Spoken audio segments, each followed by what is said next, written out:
এই guys good morning, welcome back to my channel. নতুন একটা ব্লগে তোমাদের সবাইকে ওয়েলকাম। ঘুরে আসার পর কিন্তু এটা আমার বড় ব্লগ, কিন্তু মাঝখানে 2-3 দিন ব্লগই করিনি, রিলস শর্টস দিয়ে কিন্তু চালিয়ে দিয়েছি। অ্যাকচুয়ালি যা শরীর খারাপ ছিল, জ্বর ছিল, একটা কমিউনিটি পোস্ট তোমাদেরকে দিয়েছিলাম যে আমার প্রচুর শরীর খারাপ, তো তার জন্য কিন্তু আরও ব্লগ দিতে পারিনি। একটু ঠিক আছে আজকে ওষুধ খেয়ে, তাই জন্য আজকে একটু বড় ব্লগ শ্যুট করা যায়। তো এদিকে তো ঘুম থেকে উঠে এখন 9টা এরকম বাজে, চলে গেল বাজারে। আমি এখানে কিন্তু বিছনাটা গুছিয়ে নিলাম। এখন যে তুলি মেরে বিছানা গোছানো যায় তাতে যে কত ভালো হতো। যাই হোক, ওগুলো সব রিলসে আর টিকটকে কিন্তু হয়, বাস্তবে আর হয় না।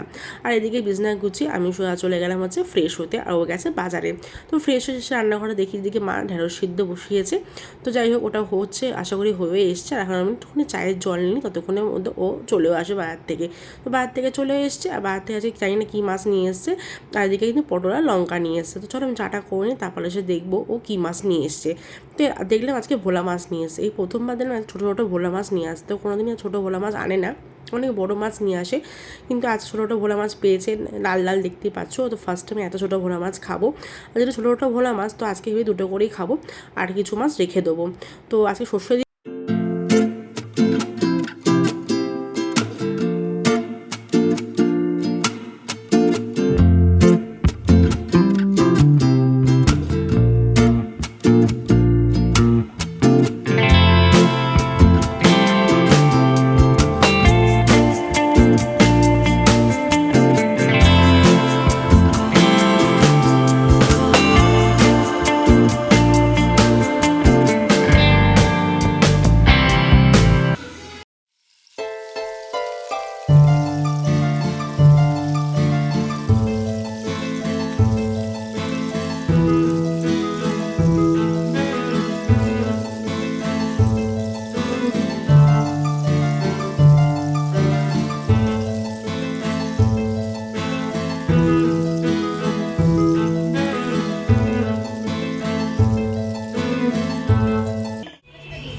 গাড়িটা জামা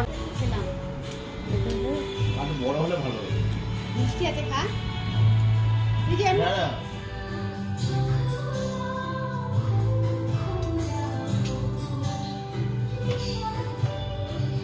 এগুলো হচ্ছে আমাদের পাশের বাড়ির গাছে আম।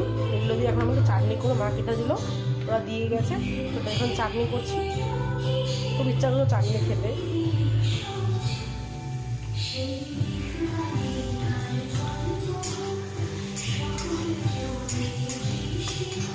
এখন সময় হলো 12টা, আর এদিকে ছিল তারেক মেহতা, আর এদিকে হচ্ছে এ রেডি যাবে হচ্ছে ডিউটিতে।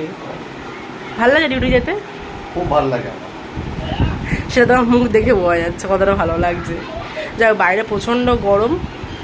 তো এখন বাজে 12:30। সকালবেলা থেকে তোমাদের সামনে আসেনি, ভয়েস ওভার দিয়েছি। তো শরীরটা একদমই ভালো লাগছে না। তোমাদেরকে এর আগে একটা কমিউনিটি পোস্টে দিয়েছিলাম যে আমার জ্বর হয়েছে, এখনও শরীরটা খুব খারাপ।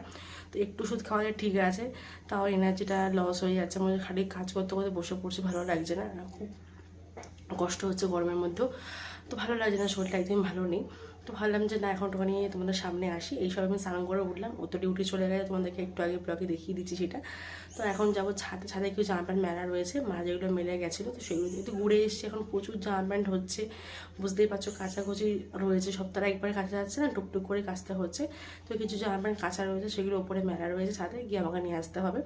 তো চলো এখন যাই, ওপরে যাব, গিয়ে একটুখানি জামা প্যান্টগুলো নিয়ে আসবো। আর দেখলাম যে বেশ আজকে বাইরে ওদেরটা মেঘলা হয়ে রয়েছে, আশা করি বৃষ্টি হবে মনে হয়, জানি না, বুঝতে পারছি না। বৃষ্টি হলে তো খুব ভালো হয়, এখানে প্রচণ্ড গরম। আর আসলে কী বলতো, পুরীতে ওয়েদারটা খুব ভালো ছিল, কোনো ওখানে গরম ছিল না। তো আমরা খুব সুন্দর ঘুরেছি, তোমাদেরকে ওখানেও বলেছি, কোনো গায়ে ঘাম ছিল না, দিব্যি হাঁটতে পেরেছি, চলতে পেরেছি, কোনো কষ্ট হচ্ছে না, কোনো ড্রেস পরে কষ্ট হচ্ছে না, কিছুতে চুল ছেড়ে স্টাইল করলে কোনো কষ্ট হচ্ছে না।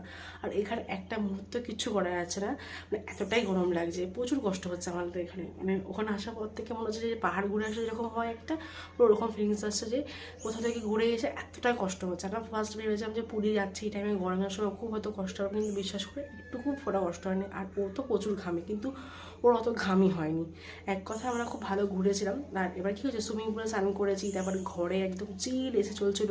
আমি ঘরটাকে একদম ষোলোতে করে, মানে ষোলোতে এসে চলছিলো, ঘরটাকে একদম দার্জিলিং বানিয়ে রেখে দিয়েছিলাম। যাই হোক, কি আর হোটেলে এসে এসে সারাক্ষণ চলছিলো। তারপরে একদিন তো এরকম হয়েছে, আমরা যেদিনকে আমরা সাইড সিনে গেছিলাম, তোমাদেরকে বলেছিলাম যে সাইড সিন আছে, যেদিনকে আমরা সাইড সিনে গেছিলাম সেদিনকে আমি কী করেছিলাম 28-এ এসিটা করে চলে গেছিলাম ঘরটাকে লক করে। এবার যখন রাত 10টার সময় বাড়িতে মানে রুমে ফিরি, এসে দেখি ঘরটা পুরো জল জল হয়ে গেছে। কী অবস্থা না, হট করে কোথা থেকে জল পড়বে, এমন তো না বৃষ্টি ছাদ ফুটো জল পড়ছে, কিছুই হয়নি এদিকে বৃষ্টি। তারপর শুনলাম যে যেহেতু এসিটা 28-এ করা ছিল সেখান থেকে জলটা নাকি চুয়ে এমনি এসে থেকে টিকটু জল পড়ছিল। তো সেই ওই 28-এ করা ছিল বলে একদম ঘরটা পুরো একদম ভিজে অবস্থা একাকার হয়ে গেছিলো। তারপর ওই হোটেলের রুমের লোককে ডেকে নিয়ে এসে, ওখানকার লোককে ডেকে নিয়ে এসে তারপর ঘরটাকে পরিষ্কার করা হলো। এই হলো ব্যাপার। আর কি হয়েছে, সুইমিং পুল অনেকক্ষণ ছিলাম, জল ছিল প্রচুর ঠান্ডা।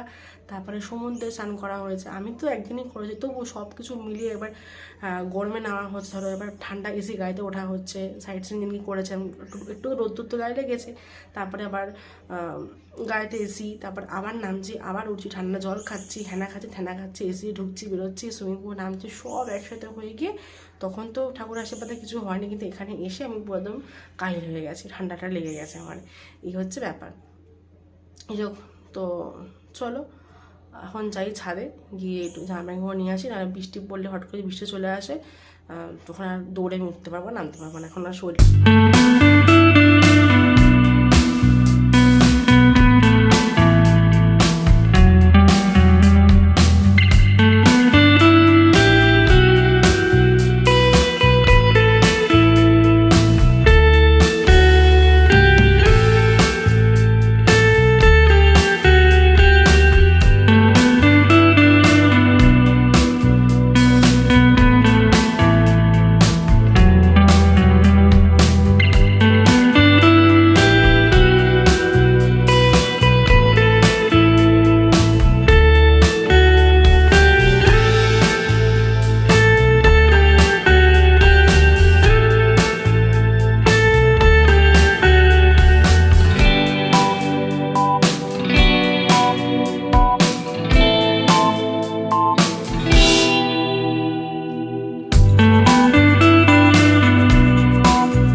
লাঞ্চ করা কমপ্লিট হয়ে গেছে, এখন বাজে হচ্ছে 2:30। লাঞ্চ করে উঠলাম কিছুক্ষণ আগে, লাঞ্চ করে উঠে তারপর একটু বন্ধুর সাথে গল্প করছিলাম।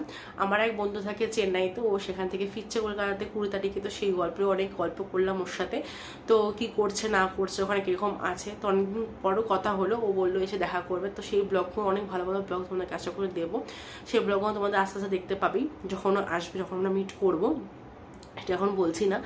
আর ওকে বললাম এক্ষুনি তুই কী লাঞ্চ করলি, সত্যি ওখানে খুব ও খারাপ অবস্থাতেই রয়েছে। বললো এক্ষুনি সাম্বার দিয়ে ভাত, তার সাথে খেয়েছি পাঁপড় ভাজা, এটা কোনো লাঞ্চ হলো? বললো হ্যাঁ এখানে এই লাঞ্চই পাওয়া যায়, কিচ্ছু করার নেই। আবার টাইমিং আছে, যেহেতু পিজিতে থাকা টাইমিং আছে, সেই টাইমিংয়ের মধ্যে খেতে হয়, অনেক ব্যাপার আছে, অনেক কষ্ট মানে ও আছে এখন ওখানে, বুঝতেই পারছো কথা শুনে। তা বললাম যদি সাবধানে আসিস, যেহেতু এখনও খবর খুলে ট্রেনের যা ঘটনা দেখাচ্ছে, তো সেই জন্য একটা মানে বুঝতে পারছি চেন্নাই থেকে আসছে, মানে পুরো একটা দিন রাতে, ওর বিকেলের ট্রেন মনে হয় 21 তারিখে রাত্রি 12টা 1টা নাগাদও ঢুকবে, মানে অনেকটা ট্রেন জার্নি একটা, বুঝতে পারছো। তো সেই জন্য কেন সাবধানে আসিস, বলছে ও বলছে কি আর হয় বড় জোর একজন, সব বলিস না, ভালো মতো আসিস, যা টিভিতে যা দেখাচ্ছে কি মানে মানুষ কোথায় যাবে, মানে কিসে করে আর ফিরবে, এরকম অবস্থা। যাই হোক, ওর অনেক আলোচনা করছিলাম, ওর সাথে কথা বললাম অনেকক্ষণ, আজকে প্রায় আধ ঘন্টা 1 ঘন্টা মতো ওর সাথে গল্প করেই কাটিয়েছি, অনেক গল্প করলাম, যেটা হয়ে থাকে। আর খুব ভালো লাগে পুরোনো বন্ধুরা যখন সবাই এক জায়গায় হই, মানে ছোটোবেলার বন্ধুরা।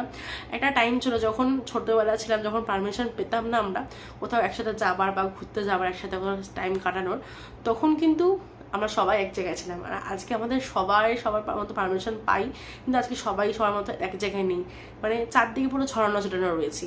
কেউ একজন আমাদের গ্রুপে, মানে আমরা 4 বন্ধু, তোমরা আগে হয়তো কোনো ব্লগে দেখিয়েছিলাম, আর আগের ব্লগটাতে তো সিতামা ছিল না, এইবারে সিতামাও থাকবে না, ও বাইরে রয়েছে, ও রয়েছে ব্যাঙ্গালোরে, যে আসে সেটাকে চেন্নাইতে, আর একজন হচ্ছে মানে কলকাতাতে, আমি কলকাতাতে।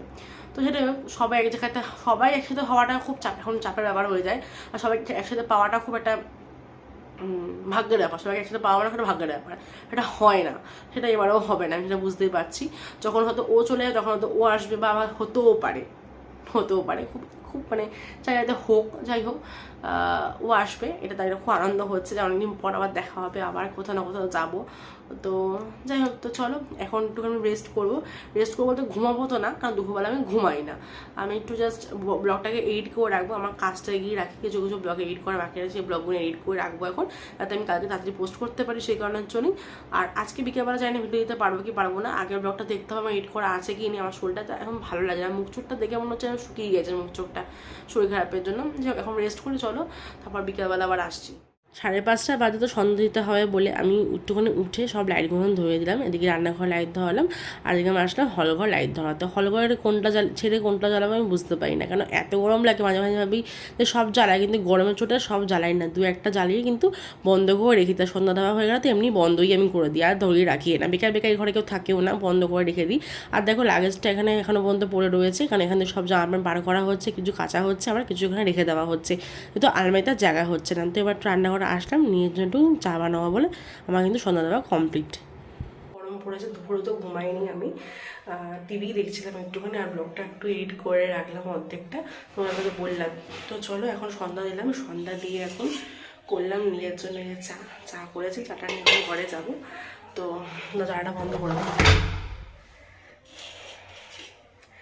চাটা নিয়ে এখন যাই ঘরে, গিয়ে একটুখানি নিয়ে নিজে এখন চাটা খেয়ে নিই। সন্ধ্যাবেলা তাড়াতাড়ি যেহেতু ওর আসতে দেরি হয়, সেই জন্য নিজের চাটা করে নিজে খেয়ে নিই। তাও ঘরে একটু ঠান্ডা আছে, কিন্তু বাইরে কিন্তু প্রচণ্ড গরম। তারাও মিউট করে, তাই মেয়েটা চলছে টিভিতে। তো বাইরে তো প্রচুর গরম, আর ঘরে এসে চলছে পুরো ঠান্ডাই রয়েছে। তো চলো একটু চাটা খেয়ে নিই, তারপর দেখি টিফিনে কি করি, সেটা তোমার সাথে শেয়ার অবশ্যই করবো। চাটা খেয়ে আমি একটু অ্যালবাম নিয়ে দেখতে বসেছি। তো ভাবলাম হট করে তোমার সাথে একটুখানি অ্যালবামে কিছু কিছু ফটো শেয়ার করি, কেন এইখানে দেখতে পাচ্ছ অনেকগুলো পাতা আছে। এত পাতা তো অ্যালবাম তোমাদের এই ব্লগে শেয়ার করতে গেলে ব্লগটা প্রচুর বড় হয়ে যাবে। তো তোমার সাথে কিছু কিছু ফটো যেগুলো আমার খুব পছন্দের ছবি তোমার সাথে ভাবলাম সেগুলো একটু শেয়ার করি। যখন আমিও দেখছি, আর দেখে মাঝে মাঝে ফটোগুলো দেখলে না খুব ভালো থাকে, নয়তো এই ফ্রেম এখানে দাগ হয়ে যায়। তো যারা করে দিয়ে তারাও বলেছে যে মাঝে মাঝে কিন্তু একটু ফটোগুলোকে দেখো, আর আমিও দেখি, আমার বেশ দেখতে ভালোও লাগে। এগুলো সবই আমার ফটো, দেখে মনে হচ্ছে না শাড়ি অ্যাড দিচ্ছি সে শাড়ি অ্যাডগুলো যেরকম থাকে ওরকম মনে হচ্ছে। ওরা ফটোগুলো খুব সুন্দর এসছে, জানি না কতটুকু তোমার ক্যামেরাতে বোঝাতে পারছি আমি। আমার দেখো যে আটকে গেছে, মানে মাঝে মাঝে না দেখলে কিন্তু আটকে থাকে। এগুলো আমার পরিবারের সবাই রয়েছে এখানে, আর এগুলো কিন্তু সবই কিন্তু আমার সকালবেলার ছবি, বুঝতে পারছো? সব আমার সকালবেলার ছবি, যেগুলো তুলে থাকা লোকে ওই ছবিগুলো এখানে রয়েছে। সবার সাথে ছবি রয়েছে, সব ফটো আমি এখন পার্টিকুলারলি দেখাতে কিন্তু পারবো না। এটা হচ্ছে আমার একটা কাকা। আচ্ছা, তারপর এই যে তত্ত্বর ছবি, এগুলো ওদের বাড়ির থেকে আনা হয়েছিল, সেই মানে দিয়েছিল সেই তত্ত্ব। অনেক ছবি আছে, এত ছবি দেখাতে গেলে পুরো ব্লগটা অনেক বড় হয়ে থাকবে।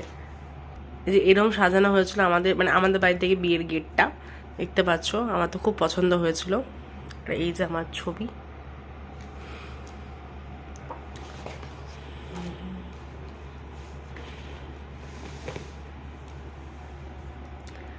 এই যে বাবার সাথে ছবি পছন্দের ছবি এটা।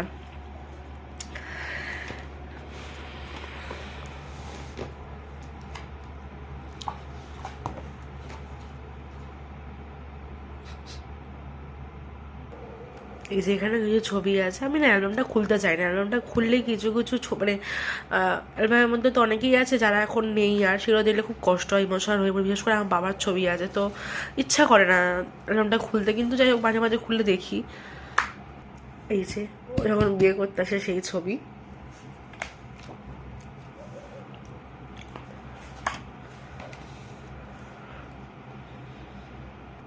এই যে এখানে রেজিস্ট্রির ছবি দেখতে পাচ্ছ, ওদের বিয়ের দিনে কিন্তু রেজিস্ট্রি করা হয়েছিল। আর এটা হচ্ছে সেই ছবিটা কত সুন্দর এসছে, কিন্তু দেখো এখানের মুখটা অ্যাকচুয়ালি এত আগুনের তাপ উঠছে, কিছু করার নেই, এরকম মাঝে মাঝে এরকম মুখ চোখ হয়েও যাচ্ছে।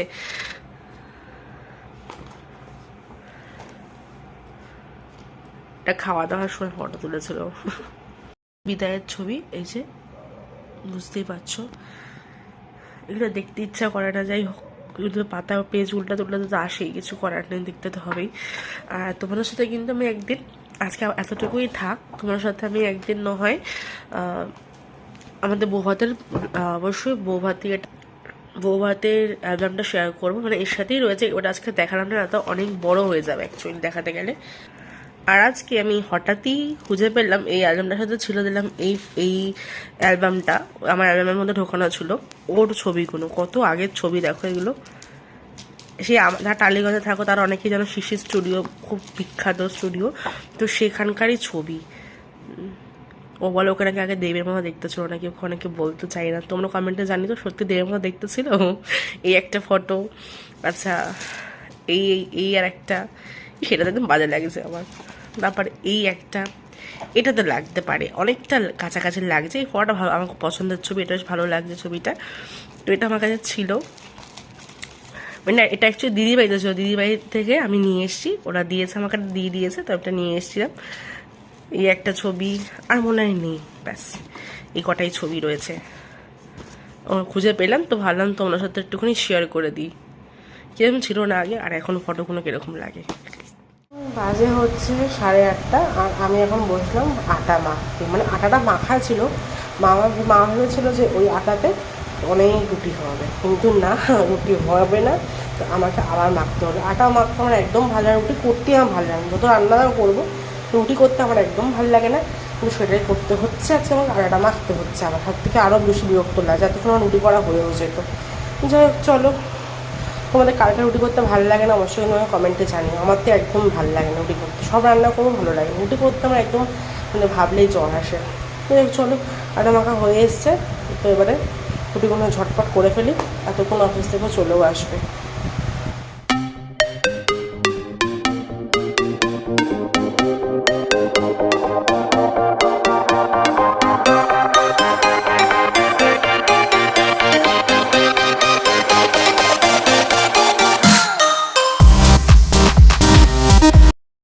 আজকে অফিস থেকে ফিরতে ফিরতে 9টা বেজে গেছিলো, একটু দেরি হয়েছিল আসতে, কাজ ছিল বলে। আর ওকে আমি আজকে বলেছিলাম আসার সময় নিয়ে আসা চুরমুর টিফিনে খাবো বলে। ও বলেছিল আজকে বাইরের খাবার খাবে, কিন্তু আমি বললাম না, আজকে বাইরের খাবার খাবো না, যেহেতু আমার আটা মাখা হয়ে গেছে, তোমরা দেখলে রুটি করা হয়ে গেছিলো। আর যদি আটাটা মেখে রেখেও দিতাম তাহলে কিন্তু আটাটা নষ্ট হয়ে যেত, গন্ধ বেরোতো। যেন না, আজকে যখন সব কিছু হয়ে গেছে, তো আজকে বাড়ির খাবারই খাবো, তো অন্য এক সময় আমরা বাইরের খাবার খাওয়া যাবে। মানে আমরা দুজনে খুব ফাস্টফুড খেতে পছন্দ করি, তো এই কারণে হচ্ছে এই ব্যাপারটা, খেতে খুব ভালো লাগে। যাই হোক, টিফিন করে গেছে, আমি ছাদে কিছুক্ষণ হাঁটাচলা করার পর এখন 11:15 এরকম বাজে, নিচে নামলাম ডিনারটা তৈরি করবো বলে। আচ্ছা, ডিনারটা খুব হালকাই রেখেছিলাম, এখানে খুব গরম পড়েছে, যার না কিছু খেতে ইচ্ছা করছে না, শরীরটা ভালোই লাগছিল না, তোমাদের তো বললামই ব্লগে। তো তার জন্য ডিমের অমলেট করেছিলাম সবার জন্য, সিদ্ধ ডাল আর হচ্ছে সিম্পল রুটি। আর ডিমের অমলেট খেতেও খুব পছন্দ করে, আমারও খুব ভালো লাগে। তো চলো ডিনারটা সেরে নিই, রাত্রির হচ্ছে, তারপরে তোমাদের সামনে আবার আসছি। আমাদের খাওয়া দাওয়া কমপ্লিট, আর এখন বাজে 12টা। তো ভাবলাম ব্লগটা এখন এন্ড করি। তো আজকের ব্লগটা তোমাদের দেখতে আশা করি খুব ভালো লেগেছে। আমি বিয়ের অ্যালবামে কিছু ছবি তোমার সাথে শেয়ার করেছি, আরও বাদবাকিটা পরে কোনো সময় শেয়ার করবো। আর আমি পুরো ঘেমে যাচ্ছি, কারণ ফ্যানটা বন্ধ, ফ্যান চাল তোমরা কিছু শুনতে পাবে না। নতুন ঘরে ফ্যানগুলো প্রচুর আওয়াজ হয়, আর কানে কোনো কিছু শুনতে পাবে না আমার কোনো কথা। আমার সাউন্ড অনেক জোরে জোরে হতে পারে, আমি অনেক আসতে বলছি, এই জন্য হয়তো জোরে তোমার কাছে না যায়, কিন্তু জানি জোরে আসবে, কিন্তু ঘরটা ফাঁকা, একটু জোরে জোরে সাউন্ডটা যাবে। আর দেখো, এনার এখনো পর্যন্ত ঘুম নেই, জেগে রয়েছে, 12টা বাজে এখন পর্যন্ত জেগে রয়েছে। ও যখন ঘুমায় তখন জাস্ট ফুলে যায় গাটা, দেখো এখন ও জেগে রয়েছে, চোখে ঘুম নেই। যাই হোক, আমি এখন কি শোবো, জাস্ট ঘুমাবো তো না। ব্লগটা আজ যেটুকুনে বাকি থাকবে সেটুকুনে এডিট করে কমপ্লিট করে রাতে রেখে দেবো, কালকে হলে পোস্ট করে দেবো। তো চলো এখন একটু ফোন ঘাঁটি, আর ব্লগটা একটুখানি ভালো লাগলে কিন্তু অবশ্যই একটা লাইক কমেন্ট সাবস্ক্রাইব করো। দেখা হবে একটা অন্য ব্লগে, ততক্ষণ সবাই খুব ভালো থেকো। Good night, sweet dreams.